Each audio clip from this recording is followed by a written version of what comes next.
Hello everyone, आप सभी का स्वागत है आपके अपने चैनल टेक वॉरियर्स में। फ्रेंड्स, हम अपनी आज की वीडियो में जो टॉपिक लाए हैं वो टॉपिक है बाल विकास के सिद्धांत यानी principles of growth and development. Friends, आज की ये वीडियो आप सभी के लिए बेहद आवश्यक है क्योंकि अक्सर हम जो भी पेडागोजी बेस्ड एग्जाम देने वाले हैं तो उससे पहले हमें ये पता होना चाहिए किस एज में बच्चे की ग्रोथ और डेवलपमेंट क्या रहती है, यानी वो किस एज में अपनी क्या विशेषताएं रखता है। उसी के आधार पर हम उसके लिए उसकी शिक्षा बना पाते हैं, यानी उसके लिए उसी प्रकार की शिक्षा की व्यवस्था कर पाते हैं। फ्रेंड्स, तो अपने टॉपिक पर हम आते हैं जिनमें सबसे पहला जो सिद्धांत है वो है निरंतर विकास का सिद्धांत।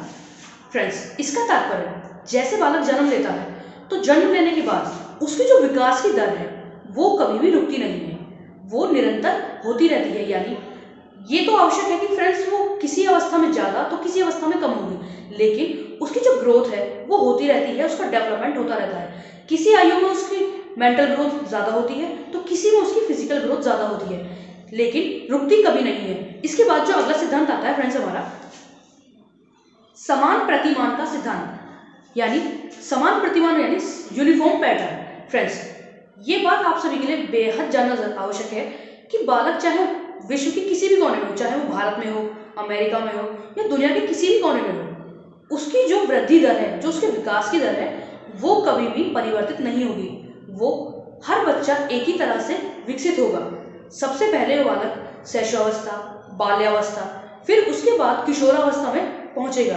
फ्रेंड्स, इसी प्रकार प्रत्येक जाति में जितने भी बालक होते हैं उनके सभी की विकास दर सेम रहती है, पैटर्न उनका सेम रहता है। इसी प्रकार आगे विशिष्ट क्रम का सिद्धांत। फ्रेंड्स, इसका तात्पर्य कि बालक का जो विकास यानी वृद्धि और विकास उसके होते हैं वो एक विशिष्ट क्रम में होते हैं, जिनमें सबसे पहले एक छोटा बालक पहले वो घुटमन चलना सीखता है, फिर वो सीधे सीधे खड़े होकर चलना सीखता है, फिर धीरे धीरे वो बिना किसी सहारे के चलता है और एक वक्त ऐसा आता है जब वो दौड़ लगाना शुरू कर देता है।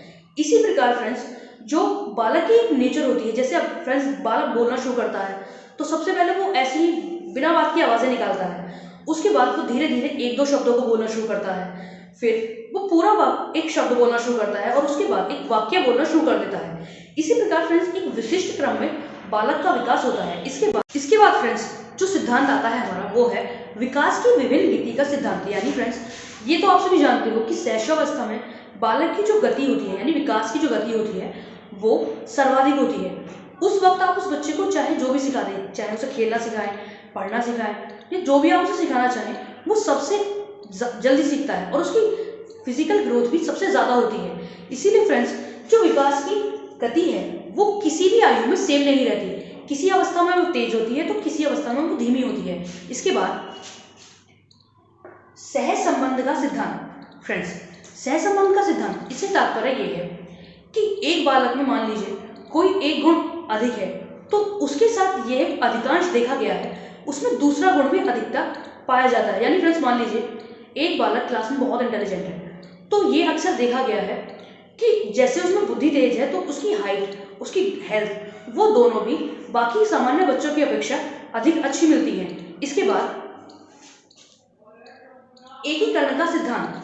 फ्रेंड्स, एकीकरण से तात्पर्य कि जब एक छोटा बच्चा है वो किसी भी चीज को पकड़ना चाहता है तो सबसे पहले वो अपने पूरे हाथ का इस्तेमाल करता है, लेकिन धीरे धीरे वो उसके बाद वो अपनी उंगलियों का इस्तेमाल करना शुरू करता है। इसी प्रकार फ्रेंड्स उसका जो डेवलपमेंट है, जो उसकी ग्रोथ है वो होती रहती है। इसके बाद जो अगला सिद्धांत है वंशानुक्रम व वातावरण की अंतःक्रिया का सिद्धांत। फ्रेंड्स, ये बात भी जानना बेहद आवश्यक है कि एक बालक जो है वो वंशानुक्रम और वातावरण उन दोनों की अंतःक्रिया के परिणाम स्वरूप भी विकसित होता है।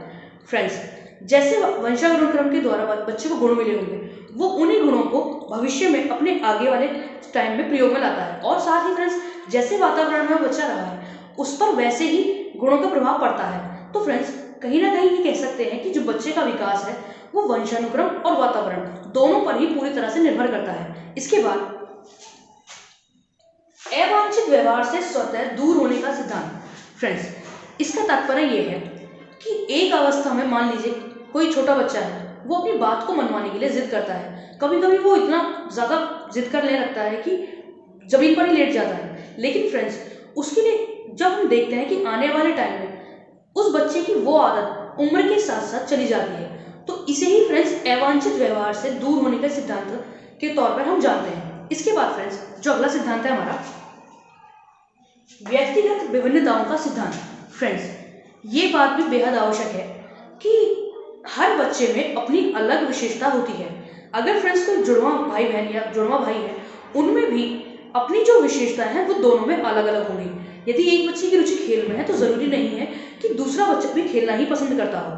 फ्रेंड्स इस प्रकार हम अपनी आज की वीडियो के द्वारा आप सभी के लिए जो वीडियो लाए उसमें इस टॉपिक को हमने पूरी कोशिश की कि आप सभी के लिए क्लियर करा पाए हैं। फ्रेंड्स आप इस वीडियो के बारे में या आने वाली किसी अन्य वीडियो के बारे में या अपनी पिछली किसी वीडियो के बारे में कुछ भी कहना चाहें, आप हमको कुछ बताना चाहें तो प्लीज़ फ्रेंड्स आपके सुझाव आमंत्रित हैं।